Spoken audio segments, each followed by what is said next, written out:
ప్రభునామంలో అందరికీ వందనాలండి. ఈరోజు చిన్న వాక్యం ధ్యానించుకుందామండి. మత్తయి సువార్త 11వ అధ్యాయము 1 నుంచి 16 వచనాల్లో ఉన్నటువంటి వాక్య భావాన్ని మనము ధ్యానించుకుందామండి. అయితే ఆజ్ఞాపించుట, దేవుడు ఏదైనా మాట చెప్పినప్పుడు, అంటే ప్రభు అయిన క్రీస్తు ఏదైనా ఆయన నోటి నుంచి మాట బయలుదేరినప్పుడు ఆజ్ఞతో చెప్పాడండి. కొన్ని ఇలాగా చేయాలి, ఇలానే చేయాలి, ఇలానే ఉండాలని ఆజ్ఞాపించి మరి చెప్పాడండి. దాంట్లో ఏమేమి చెప్పాడనేది మనము చూసుకుందాము. అయితే నా గురించి అభ్యంతర పడకూడదని చెప్పాడండి. అభ్యంతర పడ్డం అంటే ఎలా? మనం దేవుని నమ్మేసుకున్నాము, క్రీస్తు ప్రభు రక్తంలో కడగబడ్డాము అని చెప్పుకుంటాం. మన కులాలు మనమే చెప్పుకుంటాం, మన జాతులు మనమే చెప్పుకుంటాం. ఇంకా మాత్రం దానికి క్రీస్తు ప్రభులో రక్తంలో కడగబడ్డం ఏంటండి? క్రీస్తు ప్రభు రక్తంలో కడగబడినాము అని అంటే క్రైస్తవులు అనబడతారండి. మన క్యాస్ట్లు, సబ్ క్యాస్ట్లు ఉండవు. కానీ చాలామంది ఏం చేస్తారంటే సంఘము అది ఇది అలా ఇలా అని చెప్తారు. బయటకు వచ్చేసరికి ఏం చేస్తారంటే వాళ్ళ కులాన్ని గొప్ప చేసుకొని చెప్తారు. నీ కులము, నీ జాతి, నీ మతము దేనికి ఉపయోగపడుతుంది? పరలోకానికి పంపిస్తాయా? పరలోకానికి పంపించవు. కానీ ప్రభు రక్తంలో కడగబడిన తర్వాత కూడా, నమ్మి బాప్తీసం పొందిన తర్వాత కూడా, సంఘములో చేర్చబడిన తర్వాత కూడా మనం ఏం చేస్తామంటే క్రైస్తవులం అని చెప్పం. కేవలం సంఘంలో అందరూ ఉంటారు కాబట్టి క్రైస్తవులు అని చెప్తాం. కానీ మామూలుగా అయితే మనము క్రైస్తవులని బయట ఎక్కడా చెప్పుకోం. అలాంటి వారు లేరా? ఉన్నారు, చాలామంది ఉన్నారు. అలాగే రెండో చూసుకుంటే, యేసుక్రీస్తు మీరు ప్రవక్తల గురించి గొప్పగా ఆలోచిస్తున్నారు కదా. యోహాను శిష్యులు అడిగినప్పుడు నువ్వు ప్రవక్తవా, ఆ ప్రవక్తవా, ఈ ప్రవక్తవా అని అడిగినప్పుడు ఆయన అంటున్నాడు ప్రవక్త కంటే గొప్పవాడిని అని చెప్తున్నాడండి. ఆయన గురించి ఆయన ప్రవక్త కంటే గొప్పవాడిని, నేను ప్రవక్తల కంటే గొప్పవాడిని అనేసి ఆయన గురించి ఆయన సర్టిఫికేట్ ఇచ్చుకుంటున్నాడండి. యోహాను క్రీస్తు మార్గాన్ని సిద్ధపరచడానికి వచ్చాడండి. యోహాను కూడా ఒక ప్రవక్తే. ఎందుకు వచ్చాడు? ప్రవక్త. యోహాను కంటే గొప్పవాడు దేవుడు. ఈ క్రీస్తు ప్రభు ప్రవక్త కంటే గొప్పవాడిని అని చెప్పుకుంటున్నాడండి. సాక్షాత్తు ఆయన దేవుని కుమారుడు కాబట్టి నేను ప్రవక్త కంటే గొప్పవాడిని అనేసి క్రీస్తు ప్రభు చెప్పడం జరుగుతుందండి. అంటే యోహాను క్రీస్తు మార్గాన్ని సరళం చేయడానికి వచ్చాడండి. కేవలం యోహాను పెద్ద ప్రవక్తనే, గొప్పవాడే. కానీ స్త్రీలు కనినటువంటి వాళ్ళు చాలా గొప్పవాడంటండి. అతనికంటే గొప్పవాడు లేడని బైబిల్ సెలవిస్తుంది.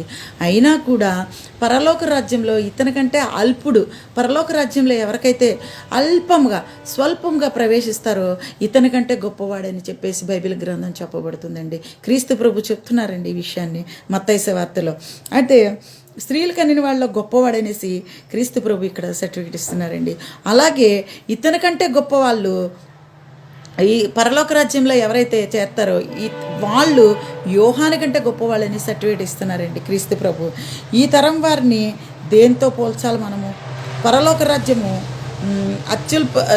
ఈ తరం వారిని మనం దేంతో పోల్చాలండి? మన పరలోక రాజ్యానికి వెళ్తున్నామా? వెళ్ళగలుగుతామా? ఆ ధైర్యము తోటి మనం చెప్పగలుగుతామా? చెప్పలేం. ఎందుకంటే మన క్రియలు సరిగ్గా లేవు కాబట్టి. నేను పరలోక రాజ్యానికి వెళ్తాను, ఒకవేళ ఇక్కడ నేను కన్ను మూస్తే పరలోక రాజ్యంలో ప్రవేశిస్తానని చెప్పడానికి ఎవ్వరికే కానీ ధైర్యం లేదండి. అలాగే చిన్నది చూసుకుందాం.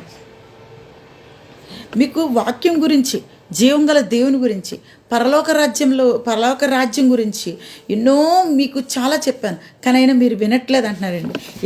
ఎలాంటి ప్రదేశాల్లో ఒక సంత మార్కెట్ అండి. సంత మార్కెట్లో జనం ఎక్కువ ఉంటారా, తక్కువ ఉంటారా? చాలా ఎక్కువ ఉంటారు కదండి. అన్ని రకరకాల వస్తువులు దొరుకుతాయి. రకరకాల వస్తువులు కొనుక్కోవడానికి సంత మార్కెట్లోకి వస్తారనమాట జనాలు. ఆ సంత మార్కెట్లో పిల్లన గ్రోవి పెట్టి ఊదుతున్నారంటండి. ఇంకా సంత అన్నప్పుడు ఇంకేం వినబడుతుందండి? అందుకే దేవుడు సంతతో పోల్చాడండి. క్రీస్తు ప్రభు సంతతో పోల్చాడు. పిల్లన గ్రోవి ఆ సంతలో ఏం వినబడుతుంది?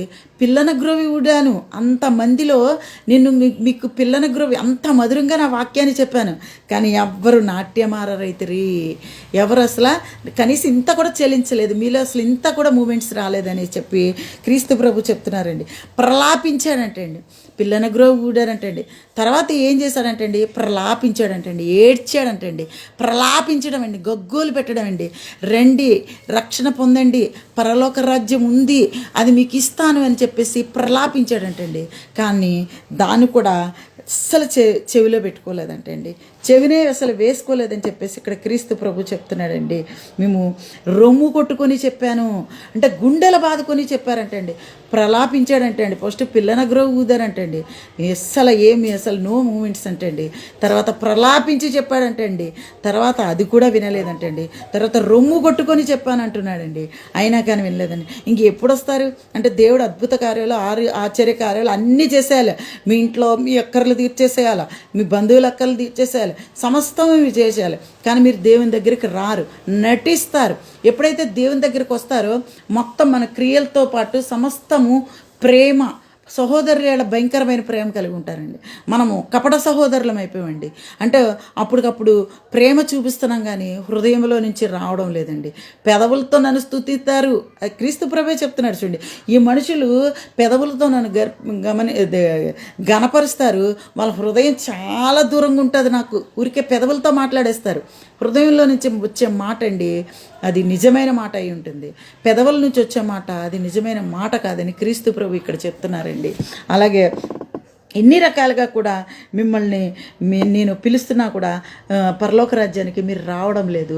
మీ యొక్క లోకక్రియలు, మీ యొక్క ఆలోచనలు, మీ విధానాల్లో ఉన్నారు.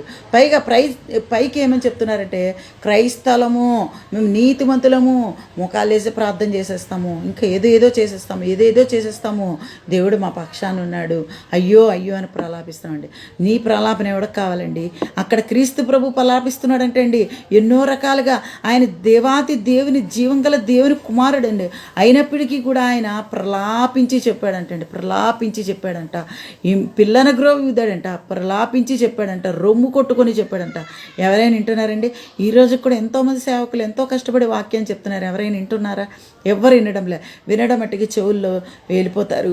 మళ్ళీ మన క్రియలు, మన విధానాలు, మన తత్వాలు అన్నీ యథాతథంగా ఉంటాయండి. ఇది కరెక్ట్ కాదని బైబిల్ చెప్తుంది. క్రీస్తు ప్రభు స్వయంగా తన మాట్లాడిన మాటలండివి. యోహాను సువార్త 11వ అధ్యాయము 1-16 క్రీస్తు ప్రభు స్వయంగా మాట్లాడినటువంటి మాటలండి ఇవి. ఈ చిన్న వాక్యంతో మిమ్మల్ని హెచ్చరిస్తూ నన్ను నేనే హెచ్చరించుకొని ఈ చిన్న వాక్యాన్ని ముగిస్తున్నానండి. వందనాలు అందరికీ.